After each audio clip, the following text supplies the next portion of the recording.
the topic of this panel discussion is Mega Trends Defining the Future of CX. Yes, mapping out the customer journey of tomorrow. So ladies and gentlemen, we'll be inviting a moderator as well as a panelist on stage. So I'll firstly like to invite our moderator. Let's give a huge round of applause for all of them who will be walking in. Please give it up for Mr. Gautam Srinivasan, Consulting Editor, CNBC TV 18. Very warm welcome to you, sir. Please help me welcoming our wonderful set of panelists, Mr. Sunil Mathur, Executive Vice President and Head, Analytics and Marketing, HDFC Bank Limited. Mr. Chakraborty, Chief Operating Officer, PD Hinduja Hospital. Yes, we can keep having applauses. Yes. Ms. Jyoti Arora, Head Customer Experience, Borosil Limited. Mr. Nikhil Asopa, Senior Vice President and Head Customer Service, Tata. Mr. Parag, Lokhande, Executive Vice President, Kotak Securities Limited.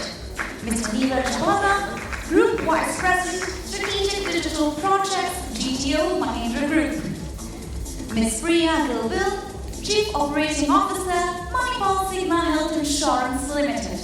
And Mr. Yusuf, Pachmariwala, Director, Operations, Hitachi Payment Services. Let's have a huge round of applause for all of them, ladies and gentlemen.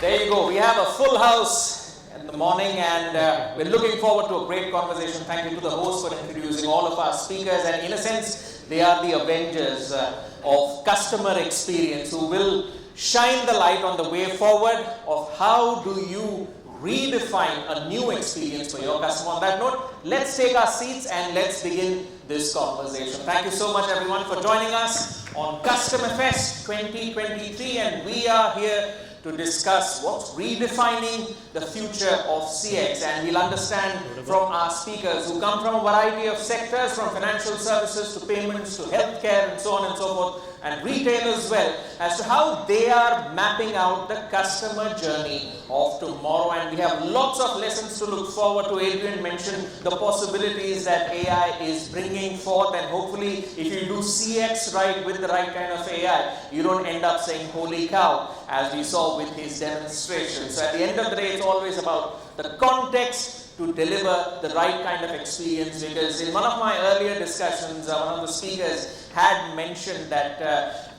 customer satisfaction, merely customer satisfaction is passe, because at the end of the day, there can be another brand which can come and deliver a similar sort of experience, and there goes the loyalty of your customer. So how do you build that competitive moat around yourselves to make sure that your customers remain loyal and that engagement becomes more enriching? We'll cover a whole lot of points. We'll talk for about 40-45 minutes, and then we'll open the floor for questions from the audience. So let's start with this rapid evolution that has taken place when it comes to just the customer experience aspect, or rather the customer expectations aspect, because customers want personalized service, they want a higher level of engagement, and they want an emotional connect with the brand as well. So in this rapid evolution of CX among connected customers, the question is, what are brands doing?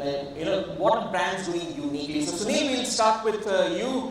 From a banking sector perspective, lots has changed, very actively innovative space. So your reading of this rapid evolution of customer expectations and how it's redefining CX. Thanks so much. I think you summarized well to say that customer expectations from the experience this brand is continuously changing. Personalized experiences, etc. I think we've spoken about it a lot in the last couple of years. So I think that's really a given, so to say. But I think one thing that we are seeing, and specifically in the banking scenario, where typically large organizations have moved from brick and mortar and becoming more digital, I think it's the connected experience which the customer is really looking at. To say that when I walk into a branch, okay, and you give me an X experience, can I get the same experience when I'm interacting with any of your digital products? I think there is also a lot of learning for us, from the new fintechs and a lot of partners that we engage with. Is we're learning from digital and also reinventing the experience in the physical. A phygital experience. A phygital kind of an experience. So, a very simple thing like if I've moved, from Mumbai to Delhi, I have to change my address. Right? And am I giving you a similar experience on the digital front? Okay, that I would if I walk into, or even call my relationship manager and say, hey, listen, you are my new relationship manager, this is my address, etc., and whatever documents that you need. Of course, we are in a regulated environment, so I think some of these things we will need to take it as but it makes sense because I don't remember a time I visited the branch in the last 1 year. So in a sense, the branchless banking concept, where a lot of technology is at play in the banking sector to make sure that there is a continuum of experience, whether you go to the branch or whether you're not going to the branch. As long as your use case is satisfied, your need is satisfied, it works out. All right, that's from the banking sector, exchange the opening salvo. Let's see what the healthcare sector has to offer. Joy, when we look at the past 3 or 4 years, the healthcare sector has seen such a massive transformation. And now we talk about a continuum of care, because for hospitals, at the end of the day, there can be more engagement because somebody comes to you with a need. You need to resolve this healthcare situation, and post them, say, checking out of the hospital, they still need care. Now, that's a great platform for hospitals to kind of make sure that customer experience can be robust. So, your highlight of this rapid evolution that has taken place in CX and customer expectations from the healthcare perspective. Thank you very much for putting this very important question, and my answer is going to be divided into 2 parts. One, in healthcare, the patient comes with an expectation to become recovered very fast and quickly. So one is a clinical care and the second part is non-clinical care. So to begin with, I'll talk about the clinical care and what some of you have already experienced. That one of the topics which was discussed in the opening remarks, artificial intelligence and all. So with that, the customers are expecting today a very quick diagnosis for them, so their intervention can happen very fast. So in some of the areas like, whether it is X-ray, whether it is other kind of imaging or even endoscopy, all these modalities we have seen that application of artificial intelligence, which is giving a very quicker kind of approach. The second thing is, as you told, today the trend is care is going out of the hospital. When it is going out of the hospital, you need to have the technology which can ensure that a patient or a person gets similar kind of care when the care has been taken outside the hospital boundary. So again, there are so many new trends which have been set up in terms of adopting technologies. It may be artificial intelligence, it may be so many new startups they have brought, which is giving a huge amount of customer satisfaction when you are able to do. If you don't do, then you are not considered as one of the customer-friendly hospital or healthcare provider. Coming back to the non-clinical part of it, I can tell you earlier, it was only that if I become sick, I need to go to the doctor, I need to meet the doctor in the clinic, I need to go to the emergency, I should avail my healthcare. But today, and as you told in 3-4 years, one of the major things which has changed during this COVID, the healthcare has become more digital friendly, and it has become through teleconsultation and other things.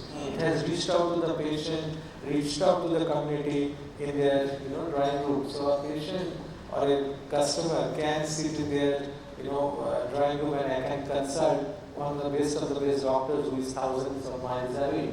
So if you are not geared up to meet that kind of expectations, you are in trouble. The second thing, payments. Today, I remember in 2016, when, especially in talking about hospitals, when this demonetization happens, most of the hospitals in the city suffered a major crisis that how do they manage a long queue when people didn't have cash to give, but still they wanted to have treatment. I think not only my own institute, but most of the hospitals today have geared up, whether it is online payment, whether it is through any other mode of payment, they have made it possible. The other part I can tell you, the care has been taken in the patient home through home care programs. Earlier, start to the end, everything was happening within the hospital boundary, but today, if you want to get your diagnostics done, if you want to get your follow-up done after the hospital treatment, after the surgery, all this can be done at the home front. And when that end-to-end solution you are able to give, part of it in hospital or healthcare setup, and most of the things when they are not in the hospital, it becomes economically viable for the patients also. And that patients they appreciate, and that gives a lot of customer satisfaction. In fact, one of the subsets of some of the points that you mentioned is that preventive healthcare is also taking shape, especially among the millennials. Again, in one of the conversations that I had with the healthcare leaders, they said that this is the trend emerging where the millennial audiences is focusing more on how do I prevent a big health problem to come to me, and therefore they are taking a more proactive approach. But some of the points that you mentioned, especially the payments aspect opening up, all those are relevant. And of course, from a CX perspective, care at home, especially if you're a senior citizen, now there are far more flexible aspects. And from banking and healthcare, it's also amazing to see health techs and fintechs, the fact that there's an open approach both from your highly regulated sectors, still working to drive innovation from a host of startups who are addressing many use cases, solving many problems. That's a fantastic trend emerging as well. All right, let's look at the retail space, because that's far more active and far more innovative. But is that the case? Let's find out from Nikhil as to what's happening in Tata. I think the customer experience evolution, what we see today, has in a very simple line changed from the service part of it to a delight part. You cannot now live in the world where just providing a service which you used to do it a few years back, because delight has become important. And why I say delight has become important is because customer has an option of going anywhere. Okay, he has multiple options. You take it any field, retail being one of the biggest and the busiest field today. Unless and until you bring that experience difference, okay, while you provide that, you will not be able to retain the customer. Okay.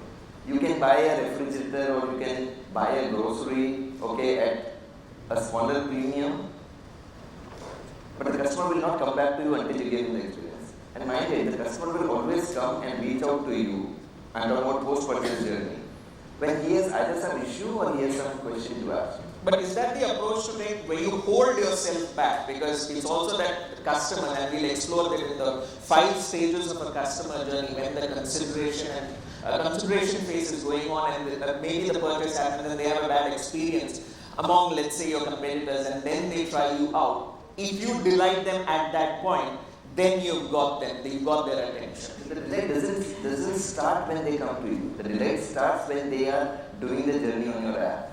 Then they are reaching out to a store at, let's say, Chroma, or they are coming to a Taj hotel. I'm talking about Tata new environment here, right? Not that anymore, right? You can go to any other hotel chain or whatever it is. The delight starts from there. The experience starts from there. Now, in a perfect world, everything would work very perfectly right, correct? But then there will be some anomalies which may happen, and hence we may reach out to a customer service or a customer service team person. First, provide them an ample opportunity of let them choose the channel which they would like to come. You cannot force them a channel, you can only chat with me, or you can only talk to me. Okay, give them an option. Customer and new gen you spoke about, right? They do not want to talk in many cases. They just want to go self-service for that matter. Okay, nothing. We introduced AI bot on our platform, right?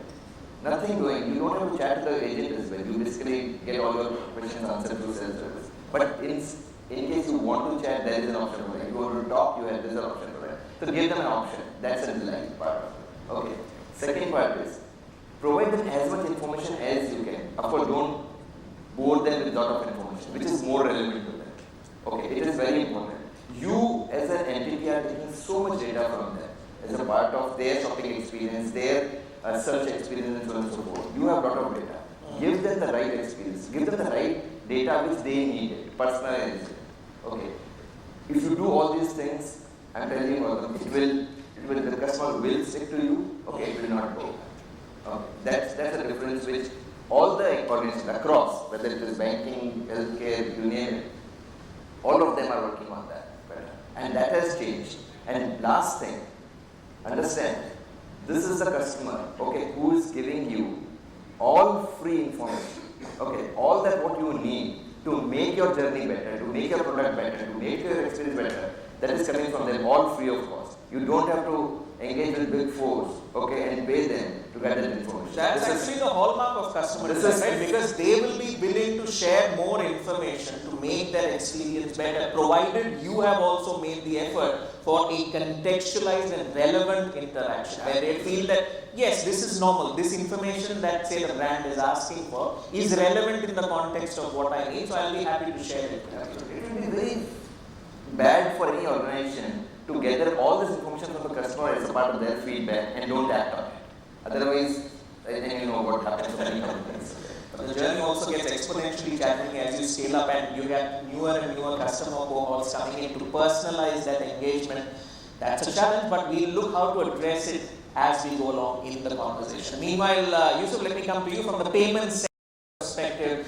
Your reading of this rapid evolution which has happened among customer expectations and customer experience. Yeah, thank you, Gautam. So I think a lot of points touched upon, and the way I see in the connected world, a consumer or customer, these expectations, they emerge not only from that product or the brand, but they emerge from everything. So he may be buying an insurance or doing some payment transaction or a durable, but he expects delivery as per Swiggy and Zomato. So they are connected, they see everything as the same thing. So I see two things which consumer is expecting here. One is speed, other is consistency. So and I'll give you my own example. I was purchasing something on Amazon and my Prime membership expired a day earlier and I didn't realize. And the moment I went to purchase, it should be delivered after 7 days. Then I was checking. It said if you do Prime, you will get the delivery next day. I immediately subscribed to Prime and got the delivery next day. And you know what? That item which I bought, it was not urgent. I could have easily received after 7 days also. There was no urgency. But the speed, because we are used to see everything coming to you now. So that applies to every product today. Be it insurance, be it payments. If you want to postpone it to the other day as well. Yes. So the speed is something which every product, every brand, every category has to play adhere to. The other important thing is consistency. And this is where I think it is very difficult for some of the large brands where they have diverse nature of services to be offered. How do you ensure consistent experience across different products, which is what Sunil touched upon? Be it in a branch, be it in a call center, be it so people like us, where we have ATMs providing cash, but also have digital payments. So there are two diverse kind of business. How do you ensure consumers get consistent experience across? Or be it insurance, different services have different experience depending on what is important for consumer and what is the company, right? So I see in this world, the connected world, two things. One is speed, other is consistency. These two things if you will take care, I think we will be able to do a lot of justice to the consumer. Alright, as they say, start the fires and light the fires. Alright, let's look at unique ways in which brands are deepening their engagement with customers. And Jyoti, I will start with you on this. Because when we look at, say, the 5 stages of a customer journey, which is awareness, consideration, purchase, experience, and loyalty. I want to understand from you, because from what Borosil does, also from a B2B, B2C perspective, how are you mapping these expectations and delivering value for customers in a way that is unique to you versus the competition? Your thoughts on this? Right. So thank you for this question. So Borosil essentially has always been a more B2B oriented business. It's historically been B2B. And the foray into B2C has been very recent. Last 3 years, 4 years, obviously pandemic hit us and things kind of started changing. But I think we've been very mindful of the fact that this has to be a very integrated omni-channel approach, whatever we do in terms of any stage of the customer journey. So if I talk about awareness, right from creating awareness as to what the customers are talking about, I think there's a lot of different things that we do around that. For example, whenever you want to plan a strategy or do something around customer experience, right? I think the first thing that we begin with is an upliftment research that the organization does. We try and speak to a lot of customers, so we have agencies who do that for us, right? We gather a lot of chatter around what are you talking about, what are the products you want, what is the kind of chatter that's going on in the market vis-a-vis competitors. Obviously, a lot of social media listening now, because I think that is one tool where you're getting a lot of information, as Nikhil mentioned, right, free of cost. Customers are just telling you what do they want and what is it that they want better in your product or in your brand. From awareness to consideration, whenever we're also launching a new product, right, we do a lot of surveys with our customer targets to be able to say, what is it that they want in a product. Like I was just mentioning in our earlier discussion. Somebody actually posted to us on Twitter to say, hey, why don't you have a Christmas themed dinner set? What stops you from making it a very festive kind of a collection? And very well received feedback passed on to the product team. So we keep doing these nuances and these kind of integrations and discussions to say what is the customer talking about. Then when it comes to the purchase journey also, right from whether you are a guy who's going to go and buy at the retail store, which is like a crockery store or a Chroma or a DMart, or whether you come to the Borosil website and buy, what we are very effectively trying to do is gather all that customer information on a particular CRM platform. So whenever you're buying with me, right, I either have your historic data available because you've already bought from me earlier. So we have this whole journey mapped out. And at the same time, if you bought your retail customer, for example, I again have ways and means of capturing the data into my CRM. And then obviously uploading it to my overall data system, right? So whenever you are buying with me, I know that, you've come to me 3 times earlier, maybe once on the website, twice with a particular retailer, you've bought these items, so how would you be interested in this, the recommendations that come up, the communication that we send. So everything is very customer segmented and very kind of connected. So the whole omni-channel approach is what we are really focusing on to be able to give an end-to-end journey. Even in the customer experience part, the post-purchase, right? If you call me today, my agent has every information, even on the bot. Like if I go to the bot and I try, even if I put my number or even chat on WhatsApp, right? The bot will tell you, hey, you came to us for this earlier in this time or whatever. So do you want to kind of build on this, or do you have a new question, or there's anything new that I can help you with? So a lot of integration there is working for us. And obviously, after you've purchased, you want to retain the customers, the whole angle of loyalty. So that is something I think we're just taking nascent baby steps right now. So that's a longer plan. So we have a QR code program in place, and we're also looking at a lot of new ways to delight the customers.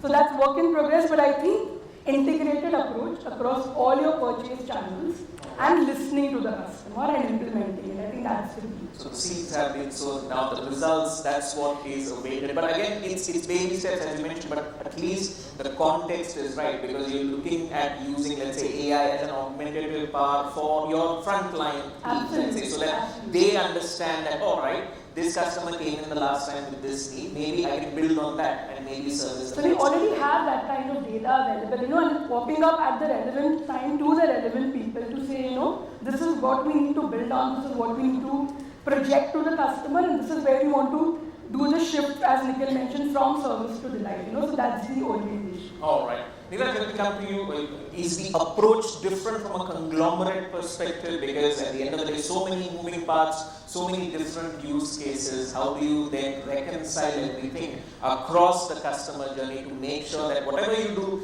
there's one central strategic viewpoint, and then, of course, for different use cases, it is flexible enough to service the customer? Thank you, Ganesh. Thank you for bringing this up. And yes, I was reflecting on everyone experience while in healthcare, we are in all the other businesses more or less as a conglomerate. From insurance to finance to banking, to automotive sales, to commercial vehicles, to tractors, farm equipment, and so on and so forth. That's the real estate and so on and so forth. So which kind of opened up this whole story of who's my customer and what do you do for the customer.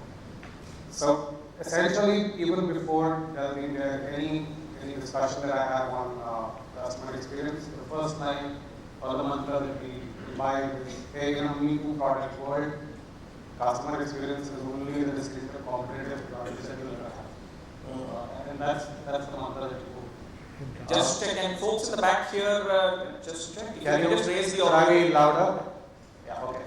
So, yeah. So I'll repeat that. In a Me Too competitive product world or services world, customer experience is the only competitive advantage that we have. And that's the mantra that we go with. At the bedrock of designing customer journeys and mapping customer journeys across, it's always beneficial to look at certain things. And of course, omni-channel personalization and so on and so forth, immersive tech have been top and down for the last many years. We've dabbled in various ways in various businesses. But a couple of things that we would love to focus on and to focus on is some of the new trends, even before mapping the customer journey. The trends are like, for example, proactive customer service. So it's time now, technology enables us to kind of be where we anticipate the customers being way ahead of the journey. So whether it's an appliances company or an automotive or so on and so forth, insurance plans, there is technology enough now to be able to predict where would my customer be might have even before asking for it. The other is the whole conversational AI piece, which we put up as one of the trends now. The next set of value, big value that needs to be unearthed is part of Parag, the rural. Phenomenal work needs to happen. We are what's happening in rural, and just to see the part of the keynote address is in languages, voice together, unlocking a lot of it for India. I personally am an advocate of disintermediating the keyboard, and that's where the value unlock happens. Two things have happened, QR codes and WhatsApp voice. Prevalent across the country, across Tata. So how do you leverage those trends in your customer journey mapping? Privacy, trust, sustainability as a theme. Customers are like kind of more drawn or have more affinity with the brands who kind of have their ESG goals set. Inclusion is another big one. How do you make your products accessible and more inclusive for people with special needs? So some of those trends, you put them in a bunch and then you map them across. Most of them have to work for most businesses. It's only that the weightage might change for what you want to apply there. Go back to the old school ethnographic research. I think you mentioned some parts of it. Don't design it in an office scale. None of the customer journey should be decided in office scales. So we go back to the field. We've got a plethora of customers from farmers to drivers to commercial vehicle drivers, you and me, and so on and so forth. And those interactions help us then design awareness and consideration. It's a learning algorithm for you as every experience. So you have to kind of put the breadth there on customer personas, B2B personas, B2C personas, young, urban, rural, and so on and so forth. Millennials, Gen Z, whatever. And then do a customer journey story, what channels you prefer, what content you prefer, how you engage with. I mean, if I was to put the same customer journey for an XUV 700 buyer to a farmer who's buying tractors, it's never going to work. Right? Simple use case. So that's how the whole gamut is spread across.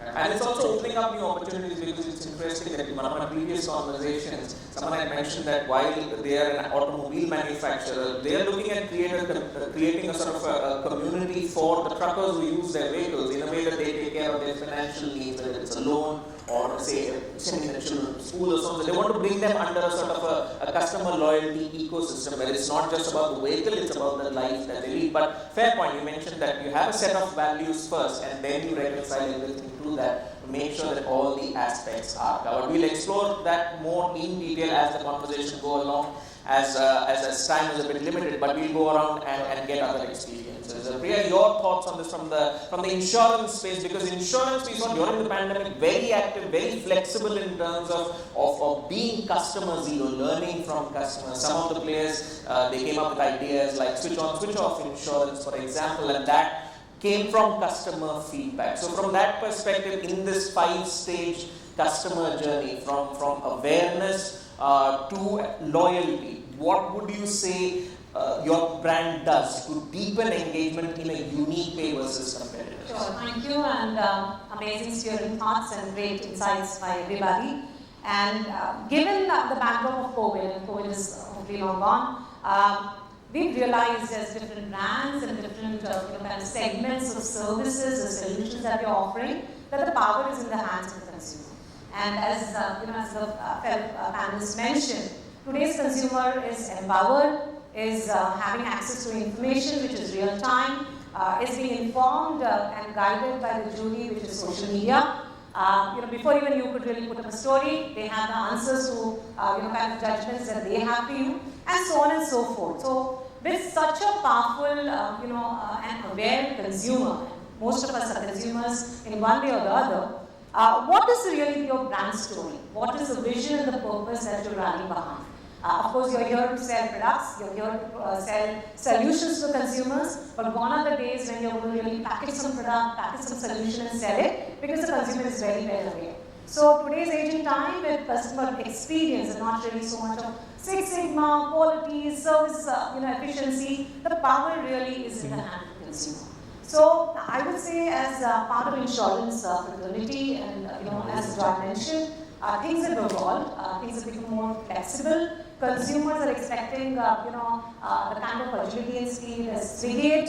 I want my delivery right now. And gone are the days where consumers would think, okay, doctors are gods, and I will just follow their advice. And insurance companies are just going to pay my bills. The expectation has really evolved and kind of catapulted multifold, so to say. So as a brand, health insurance zaruri hai is a concept that we really coined, and very happy to hear from you. Switch on, switch off benefit, because insurance, you may or may not need it. In the era of job losses, people traveling internationally for longer periods. How could you make your products very, very fungible, very flexible, give the power in the hands of the consumers, because consumers always like it, to do it ourselves. So creating those kind of products, solutions, and trying and giving it at a much more economic price. So it's not an either-or era, that you give all the H&I kind of solutions and there is an NX price. No, you have to really bring all of those solutions and answers to what I have thought, what I have not even thought, and what I don't even envision.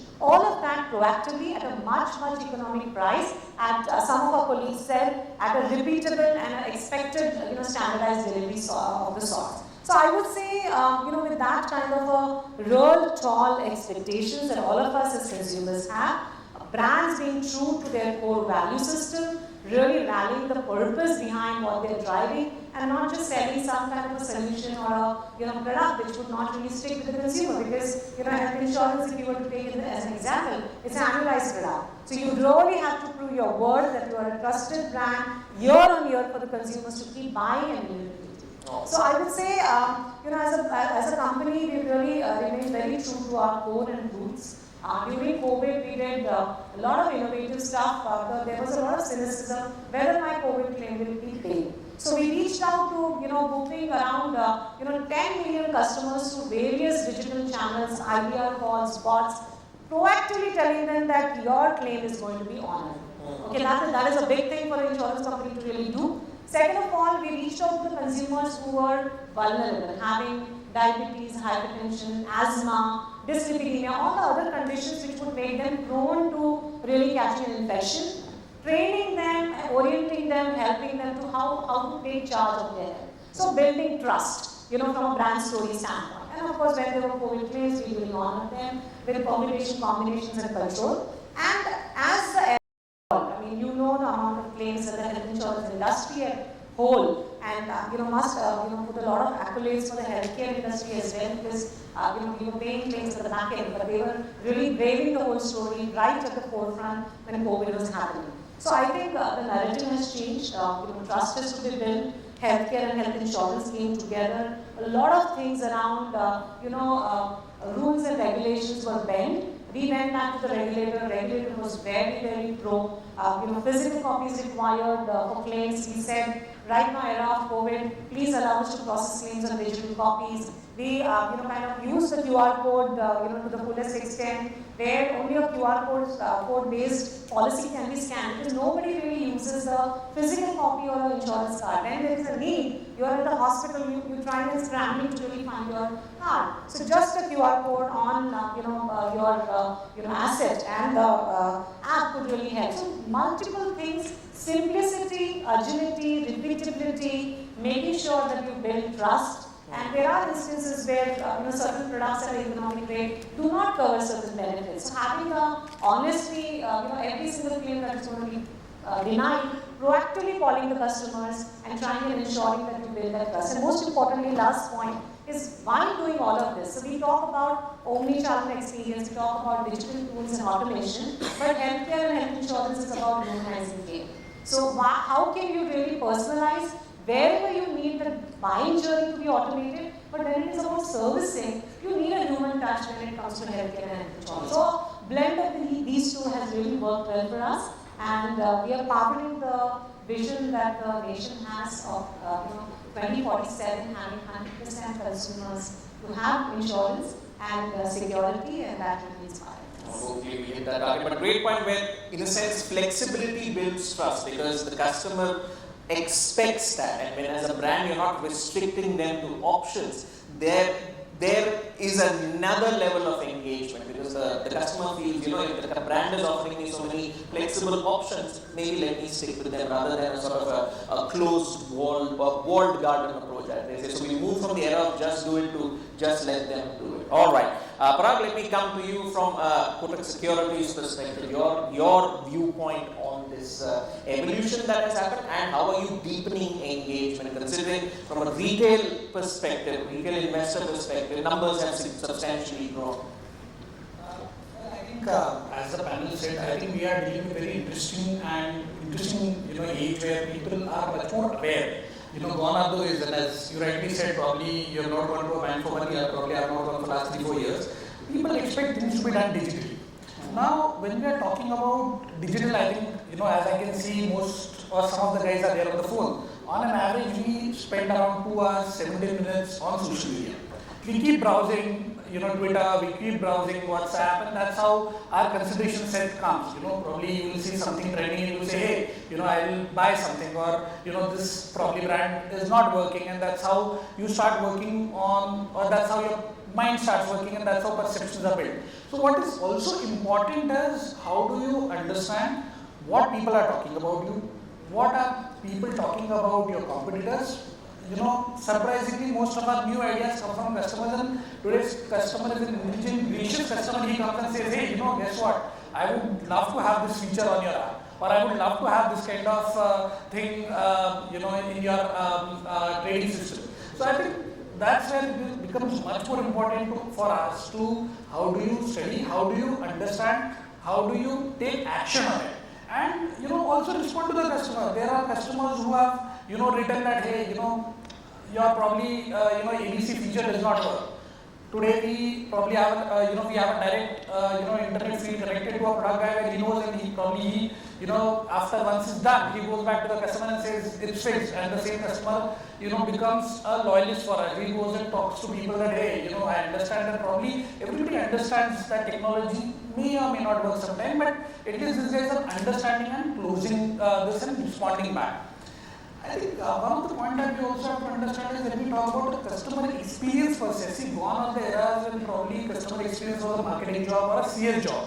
I think today all of us, interact with, probably look at a mailer, so marketing is involved, fill a form, so somewhere your design team is involved, back-end operation is involved for opening an account. Your customer service is involved. In case of your financials, getting such finance is involved. So I think it's a whole company that comes together to give that experience. And also what is important is you have to understand what are your MVPs, how do you drive that, what are the wow moments for the customer, and what are the pain areas also.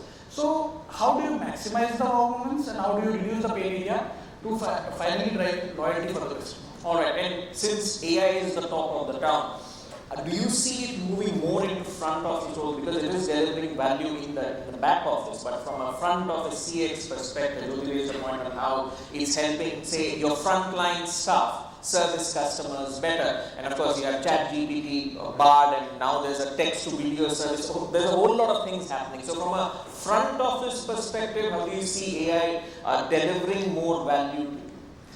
That's a very interesting question. Till I think a couple of years back, everybody used to say we use AI, but nobody knew what AI was, right? You would have heard, this is an AI-based model. nobody understands how that works. So it's an AI-based model. Now at least you've got some form where you say, boss, this is ChatGPT, show me, like, can it answer? So I think the good part is at least it has some shape and form. Obviously we have to understand that generative AI is a subset of an AI. But I think it's an interesting one where the business user can also stand and say, boss, show me something which can deliver value. Having said so, I think, I heard a couple of people saying that we have bots. To give you a stat, FTR rates are below 40%. So having a bot does not help. Our average resolution time in India is 2 hours 37 minutes for a query, which means people interact multiple times. I'm sure all of you would have seen your CS, and if you ask them how many of them are repeat queries, you will see a significant chance. So somebody is writing a query, somebody is at a back end writing, sir, I need ABCD document. Then this guy is writing, no, I need ABCD XYZ document.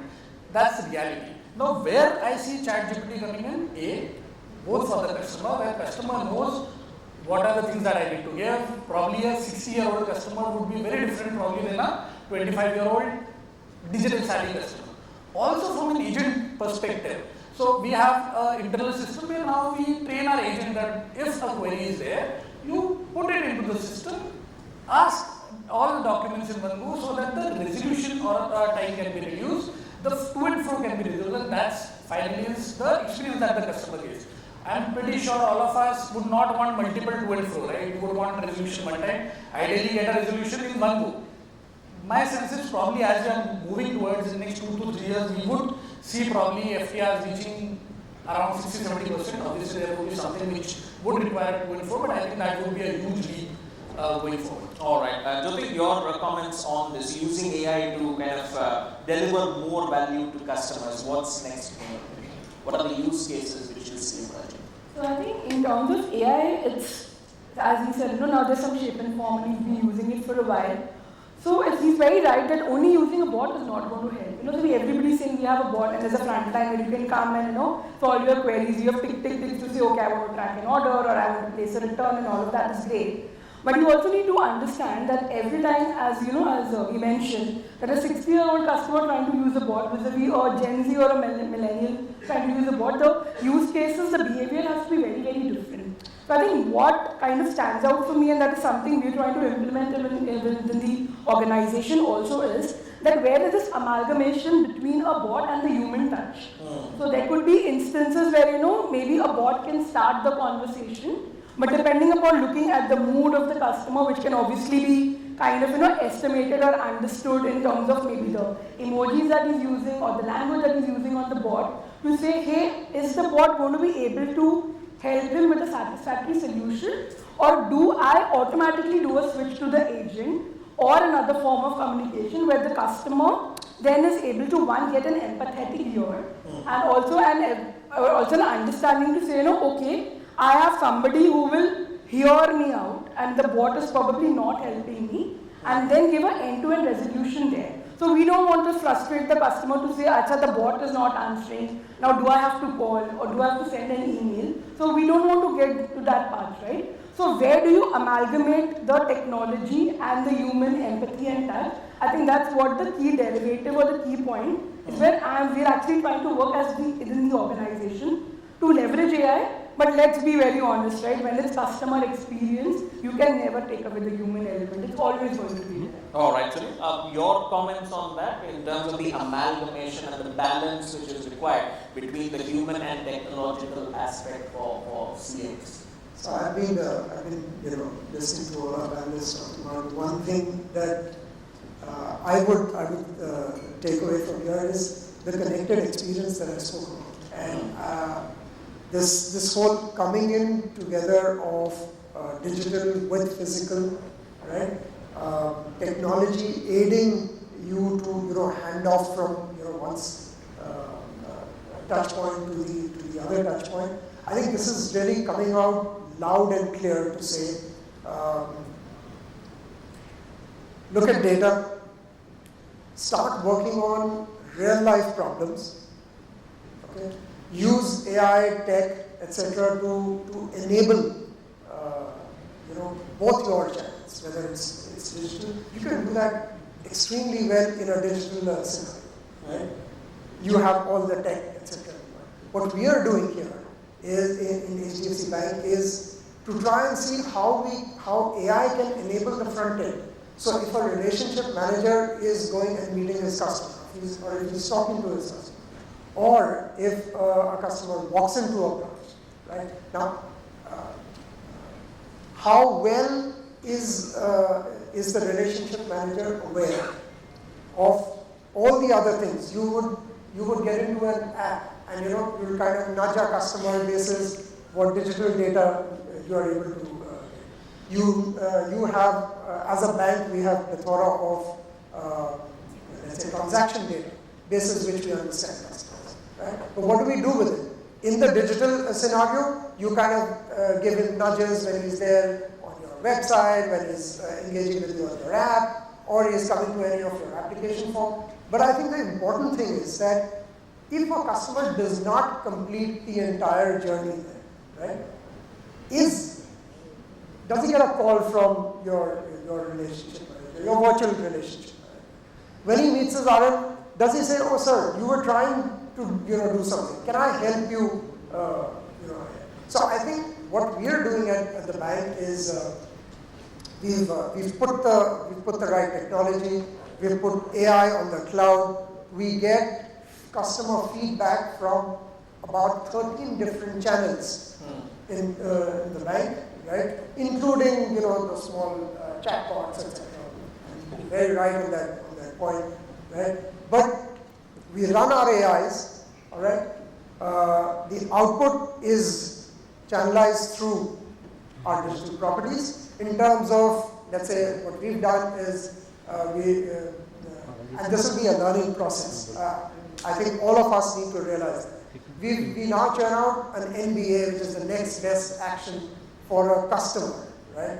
And that we're trying to see how across all channels, right, you give the same experience, including enabling the relationship manager, right, with the same kind of information. So he carries with him all AI-led enablers. And therefore, the customer is able to see an absolute synchronized experience. And then you pick up the learnings from how the customer starts using it and return it and go back. It sounds so simple, doesn't it? Yeah. Neeraj, your thoughts on this best practices in terms of this reconciliation between the human and technological aspect when it comes to having the right CX? A quick view from you. Pretty quickly, don't automate it. Sorry? Don't automate it. Where it's only required, I think. Automate with context. Automate with context, and some places it's not required to do. Okay. That's one. Two, and I think you alluded to it pretty well. And I would look at it, the handoff between technology and human. Humans actually look at a human connect for a couple of things. It's either know more, transact, track, and resolve.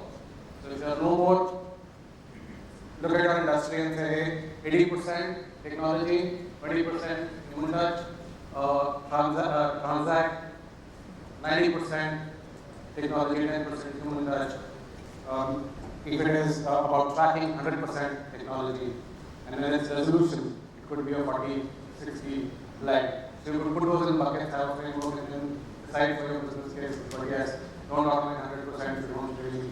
All right, don't automate 100%. Coming to you, Joy, from that perspective, if AI does free up your human resource to do more richer interactions with customers, how do you then tune those experiences? Because let's say from an healthcare sector perspective, a lot of the mundane back-end work is taken care of by AI. So how are you training your teams to deliver more effective CX now that the back-end is taken care of? If you see historically the healthcare delivery over the last 30-40 years, it has evolved, and private health sector has grown tremendously. And we are also getting the kind of patients or so-called customers who are looking not only for the healthcare but also the hospitality part of it. And when we look for that, I think most of the front offices in a hospital is getting converted like a front office of a hotel. So hospitality part is getting a huge importance, momentum, and it is making a significant contribution for the growth of any healthcare organization. So what we are trying to do, though I want to correct the statement that front end, the artificial intelligence part, may not have taken a giant leap in healthcare delivery, but still in hospital healthcare, we need to have the human touch because its components, whether it is patients, doctors, the entire, I can say the production line of healthcare is human content. So we have kept a close eye to that, but at the same time, we are trying to get these people who are in the front end in touch with the patients or some point of time they are in contact with them. We are trying to get them more and more customer friendly in terms of, earlier what used to happen, the part of job is done here, next thing you go there, from there you move to the other place, but we are trying to get, multitasking, and they can solve all the problems, all the questions, all the issues of one customer when they enter into our hospital. So that is the kind of change what we are trying to do. All right. Yusuf, your thoughts on this? So I think, as an equipping teams for CX, yes. All the back end work is taken care So of. when we are able to free up a lot of time which we will be using the back office and automate a lot of things, I think that time can be very effectively used to do two things. One is last mile delivery. So we were talking in the room earlier, Swiggy, Amazon, we talk about them as a digital company, but actually they are not digital. They are just having front-end digital. The entire delivery is to human beings. They employ thousands of people. But what they have done is they have freed up the front-end and they are using everything for last mile delivery, which is what we are also doing at Hitachi. Seeing how we can free up the resources in the front-end using technology and have lots of engineers on the ground to go and service the customers and so on. Because we got millions of devices and ATMs and so on to service. So that is one thing which is helping us in last mile delivery. Other is everybody is wearing this hat of sales. Because earlier we had just compartments. These are service guys, these are sales guys, these are leadership guys, and so on. What I believe is now with everyone able to automate service, bring it a lot of consistency, everyone should have this sales mindset that how do I get more revenue. So from service to sales kind of concept, that is something which should happen everywhere, which is what again we are trying to leverage because we are able to free up the time using. That's a great point. Nikhil, I want to bring you in on this aspect because there are organizational silos and today we need cross-functional teams. We need to unlock cross-functional synergies for effective CX. So taking forward to the point that Yusuf mentioned, how do you go about building effective cross-functional teams to unlock CX synergies? So I'll answer that. Let me first clarify one thing that I think you have made AI as a villain here. Okay? So AI is not a villain. It basically should be seen as helping our customer experience team. So it should be taken as an enabler, right? It's the Jarvis in Iron Man. Yeah, okay, so don't make him a villain. Okay, it's a good guy. Okay. Now coming to your question. See, somebody mentioned digital, right? So physical and the digital thing. The experience is now the difference of experience which was in a physical store to an online was quite wide earlier. Now it is basically converging.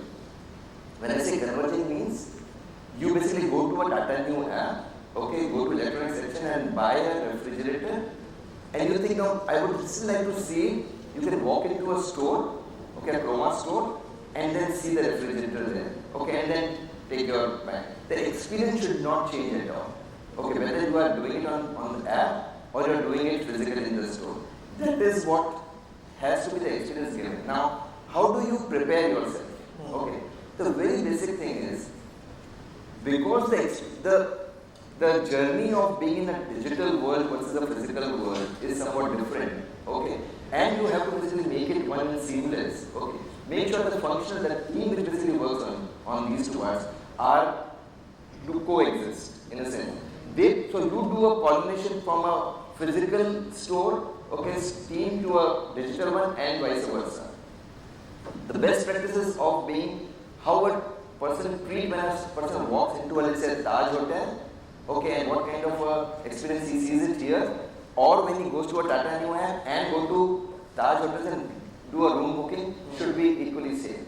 Can I basically help him or her when he does the booking, just like when he calls a Taj reservation desk for to book a room? And similarly for a Chroma store, similarly when he walks to a Starbucks cafe. Okay, so that type of thing is important, and the way to do it is do a cross-pollination. Okay, have your physical team being part of a digital team, digital team going to the store and understand it.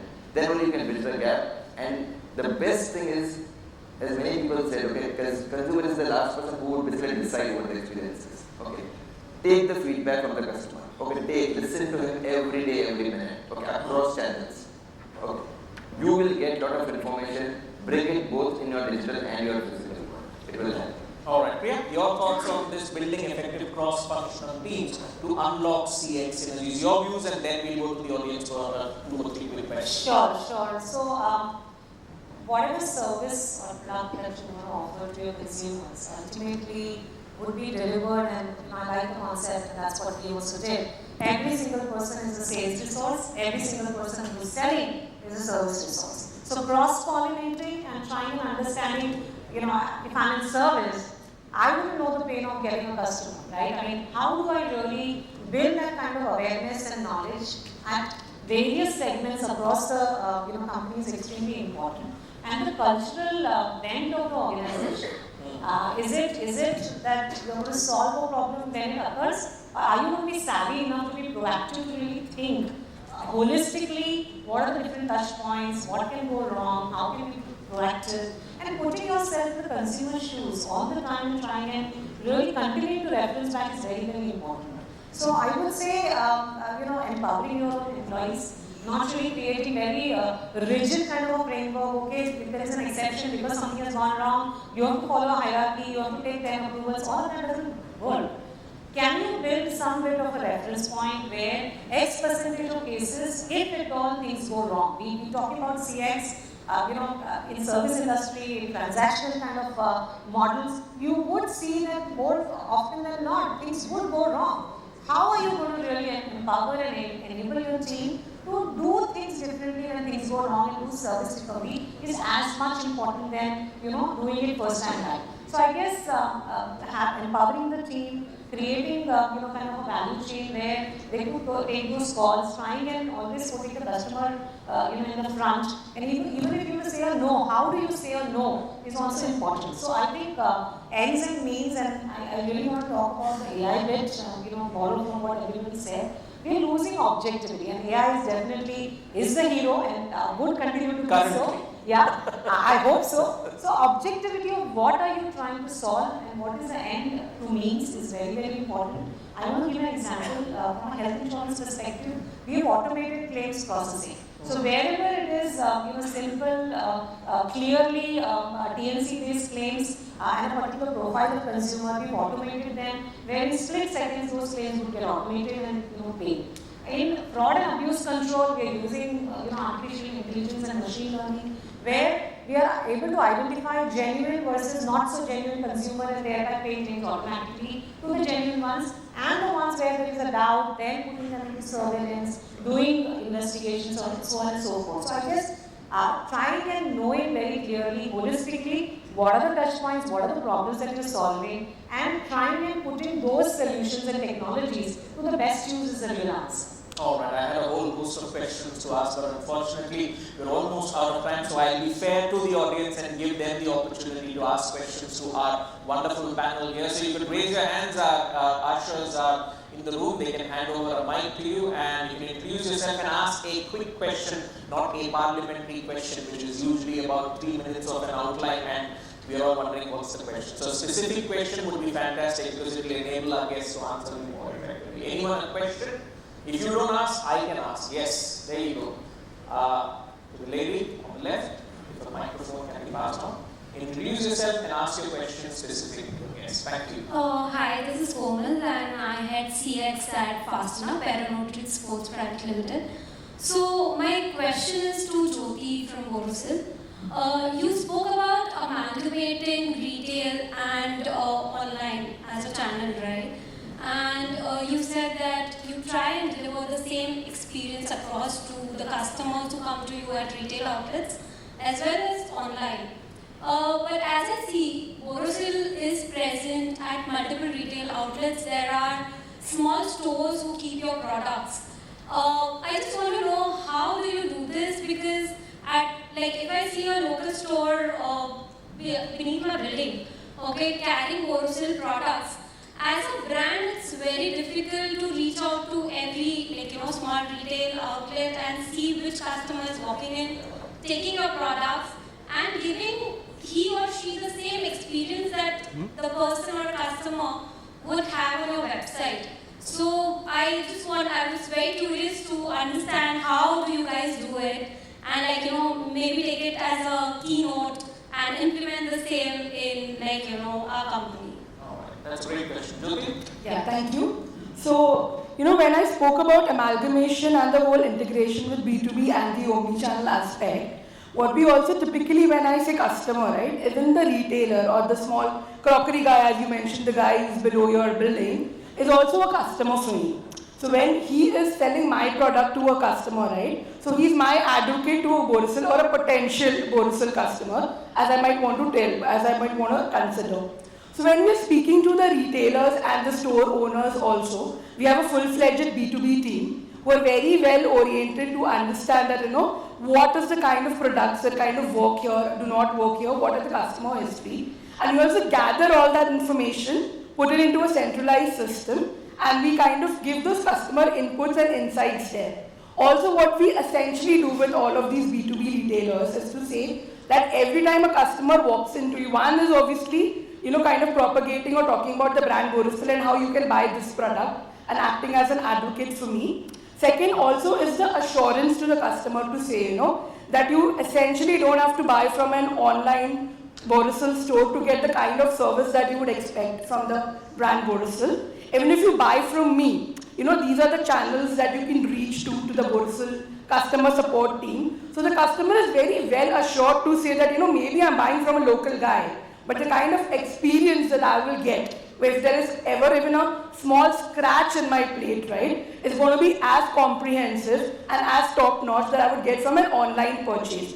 So I think that feeding of information to each and every retailer through my sales team, through my DMS systems where we broadcast information and all of that is really helping us take up the whole omni-channel approach. And the customers are in front of them or upfront told that hey, these are the channels. This is where you can actually reach out. So even though you buy from me, please be assured that you're not only a customer for me as a retailer, you are the customer for Borosil, and you will definitely get the kind of service you expect from the brand. So I think that kind of builds in the trust from the customer to say, ki chota retailer hai, does not matter, but my brand experience is going to be as I expected, so which really helps. I hope I've answered your question. Yes, I did. All right. Thank you. Let's get more questions from the audience. We have probably space for 2 more. So we have the gentleman at the back and the gentleman at the front. You could go first and then we'll come to you, sir, for the final question. Hi, thank you. That was a very insightful session. My question is to Mr. Neeraj Bhalla, and I'm Rohit here from Latest World. So my question to you, sir, is that you are into a wide range of businesses, whether it's finance, automotive equipment, farm equipment, etc. So how can AI help you in terms of, say, building a single unified customer view, in the sense that today, if I have a piece of feedback coming in from a customer who is from the finance department, and tomorrow he's going to buy a vehicle from me, is there a way that I can understand what are some of the pain points that he actually had, and can those learnings be implemented in terms of the next experience that he might have with somebody at the Mahindra Group? Fantastic, thank you for asking that question. And we were actually discussing it before amongst ourselves in the morning before the panel started. For diverse businesses, by keeping all the ethics, legality, and everything, customer consent in mind, we do mine a lot of data at the back end as a central repository without sharing it, respecting customer privacy and trust. But we do a lot of inciting, and I won't say that we are 100% there. It's a journey, and we're using AI and we're using models to predict how to give more context to the customer, how to get the right nudges, how to get the customer to be able to experience the empowerment the customer so deserves. Short answer, yes, a lot of. All right. Thank you. Can we have the gentleman at the back? The final question. Good morning, everyone. My name is Lakshman. I am from Ujjivan Small. Bit louder so that we. I'm audible now? Yes, you are. Yeah, I am Lakshman. I am from Ujjivan Small Finance Bank. My question is to Nikhil. On your Tata, you have multiple customer segments across. right from a Chroma to a Taj and others. How do you manage, to deliver a seamless experience given that, what is delight to someone is hygiene to some? Okay, to a Taj customer, the experience is very different, whereas with Chroma is different. So how do you manage these expectations? Thank you, Lakshman, right? Yeah, that's Thank you, Lakshman. See, if you see the customer experience part and the delight part of it, it is similar. The constituents of delight may be different for different needs of the customer. I am not profiling a customer here. I am profiling the requirements of a customer here. So it's not that a person living in the Taj is a high profile customer versus a person who is buying grocery on big basket is a low profile customer. That's not the case. I am profiling from a need of the customer, right? The need of the customer will be different. For example, a person buying from a BP now, okay, through a Tata Neo app, okay, and his curd has been delayed by 10 minutes, okay, you have to give a different experience to that person. Vis-a-vis a person checking in Taj hotels, okay, and has a special need of a particular type of a room, that will be different, okay. So the needs are different, but the customer experience bottom line would remain the same. So what I will do is, and what I am doing it right now is, I am defining the needs of different segments and different categories of various industries or various categories which I service on Tata and Neo. And then define the experience of what will make the life or the day of a person staying in a Taj different than a person who is buying a grocery or a person who is buying a air conditioner from Chroma store. Okay, so that is how I define it. But the bottom line remains same.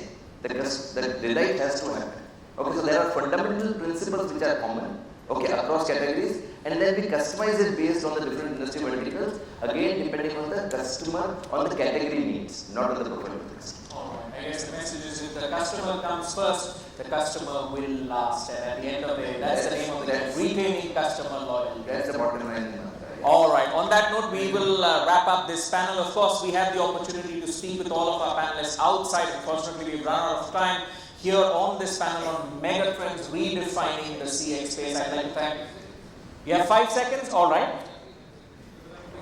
Slightly incomplete in one aspect, which is when we are talking of AI, we forget that we are already using AI extensively, whether it's on email, Teams, Zoom, phone, face recognition, whether it's pictures, English. There are guys in Pune, startup. I just wanted to make that we look at AI as a computer vision startup as well, and it's hugely successful. There are folks in Pune who are doing right now segregating potatoes and onions on the basis of quality, so that you don't pay equal price for bad or good potato. So computer vision is one arm that we need to focus on.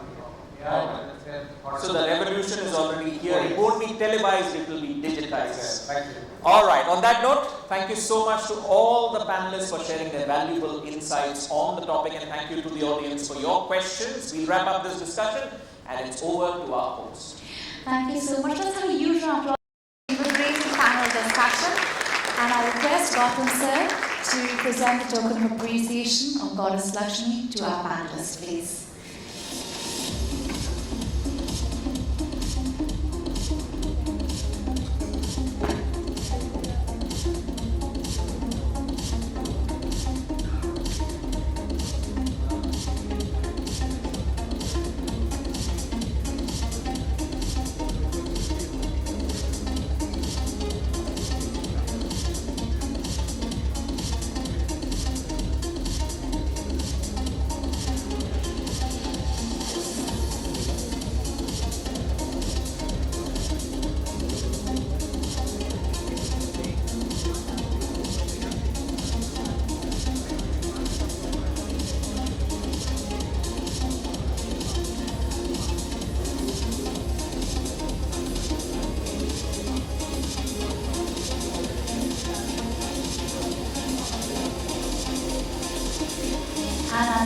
I request Mr. to please come forward and present the token of appreciation to our moderator, Mr. Gautam.